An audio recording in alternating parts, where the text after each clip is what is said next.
Today we are on Jewel Lake in Greenwood. It's our first time having the canoe out in the water this year. It's a lovely overcast day, so it's not too hot. It's a little tiny breeze, but not enough to make any chop. We've already seen one bear today. We're gonna see if we can make it to the campsite, but I'm a little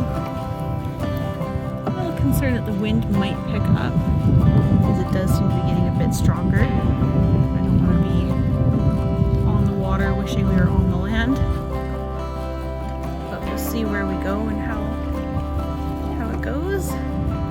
Other side, Gabriel, other side. Hey Ken, big smile, say cheese! Cheese! Beautiful kids.